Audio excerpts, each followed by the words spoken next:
Dear students, let us continue with autosomal recessive gene disorder जो हम पिछले video में पढ़ रहे थे।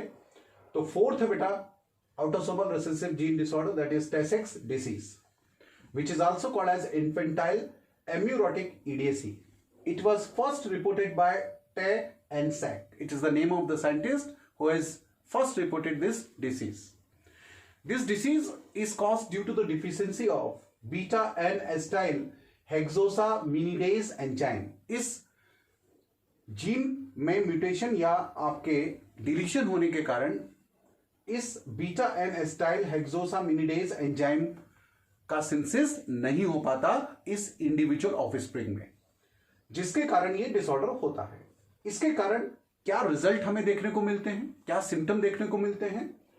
बेटा बेसिकली आपको ध्यान रखना है कि ये जो beta-N-acetyl hexosaminidase एंजाइम है, it is involved in fat metabolism. इसका मेन काम होता है फैट मेटाबॉलिज्म को रेगुलेट करना।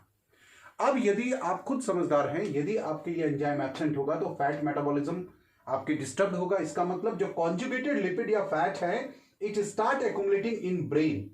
ब्रेन में जो गैंग्लियोसाइड सेल्स होते हैं उनमें और स्पाइनल कॉर्ड में एक्युमुलेट होना चालू हो जाते हैं, जिसके कारण आपके ब्रेन और स्पाइनल कॉर्ड के जो सेल्स होते हैं इनको डैमेज करने लगते हैं या डैमेज होने लगते हैं, जिसके कारण कैसे सिम्टम अपीयर होंगे? मेंटल रिटार्डनेस हो सकती है, पैरालिसिस ऑफ नॉर्मल चाइल्ड। अब ये जो बच्चा ऑफस्प्रिंग जो पैदा हुआ, जो बच्चा है, इसमें मेंटल रिटार्डनेस होगी या paralysis of normal child, paralysis हो सकती है। और ऐसा बच्चा जो है वो 3 से 4 वर्ष तक, 3 to 4 years तक ही सर्वाइव कर सकता है, ज्यादा से ज्यादा। ठीक है।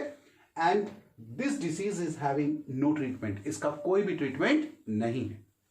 चलिए अब हम लास्ट आपके ऑटोसोमल रिसेसिव जीन डिसऑर्डर को देख लेते हैं, जिसमें आता है thalassemia. And thalassemia is a blood disease, means it is related with blood. Means आपके ब्लड में आपने पढ़ा है ब्लड प्लाज्मा, और ब्लड प्लाज्मा में आपके पाई जाती है आरबीसी।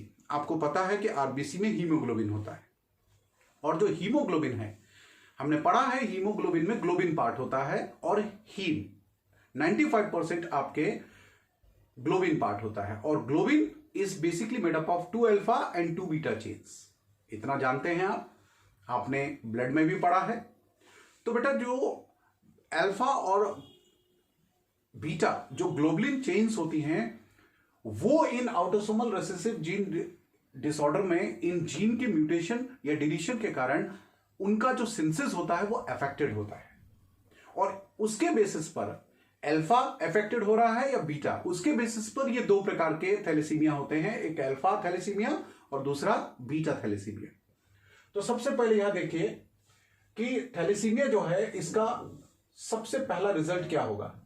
सबसे पहला रिजल्ट होता है, it reduces the rate of synthesis of one of the globin chain, either alpha और बीटा चेन्स ऑफ हीमोग्लोबिन। जैसा मैंने अभी कहा था, इस जीन में यदि म्यूटेशन हो जाए तो या तो अल्फा या बीटा जो ग्लोबुलिन चेन होती हैं हीमोग्लोबिन की, उनका सिंथेसिस अफेक्टेड होता है। अब रिजल्ट नंबर 2, इस ग्लोबिन के जो ग्लोबिन प्रोटीन है, उनकी इन ग्लोबिन मॉलिक्यूल के सिंथेसिस अगर इफेक्ट होते हैं तो उससे होगा क्या? बेटा haemoglobin is a part of RBC, तो बताइए क्या होगा? Abnormal haemoglobin molecule is formed, जिसके कारण हीमोग्लोबिन जो मॉलिक्यूल फॉर्म होगा वो एबनॉर्मल फॉर्म्ड होगा, विच कॉजेज एनीमिया, जिसके कारण आरबीसी रप्चर हो जाएंगी और इसको हम एनीमिया कहते हैं। Now what is the cause? मैंने पहले ही बता दिया था आपको, मेन कॉज होता है ड्यू टू म्यूटेशन और deletion of in genes. Genes में म्यूटेशन या डिलीशन के कारण ऐसा होता है। नाउ जैसा मैंने आपसे कहा था, it is of 2 types, one is alpha thalassemia and another is beta thalassemia. Alpha thalassemia में production of alpha globulin chain is affected, it is controlled by, ध्यान रखिएगा, ये जो बीटा ग्लोबुलिन चेन है, इसका फॉर्मेशन 2 जीन्स कंट्रोल करते हैं, एक HbA1 एंड HbA2, ये 2 जीन्स हैं, which is located on 16th chromosome. जो हमारे ऑटोसोमल क्रोमोसोम नंबर 16 होता है, उस 16th ऑटोसोमल क्रोमोसोम पर आपके ये दोनों जीन्स लोकेटेड होते हैं, HPA1 and HPA2। Now of each parent, दोनों पेरेंट के 16th क्रोमोसोम पर ये दोनों जीन्स प्रेजेंट होते हैं। इसका मतलब पेरेंट्स, इसका मतलब क्रोमोसोम, ये जीन्स कितने हो गए बेटा? 2 पेरेंट्स हैं, तो ये जीन्स कितने हो गए? दोनों पेरेंट्स पर लोकेटेड है, तो 4 हुए कि नहीं? 4 हो गए कि नहीं? यस।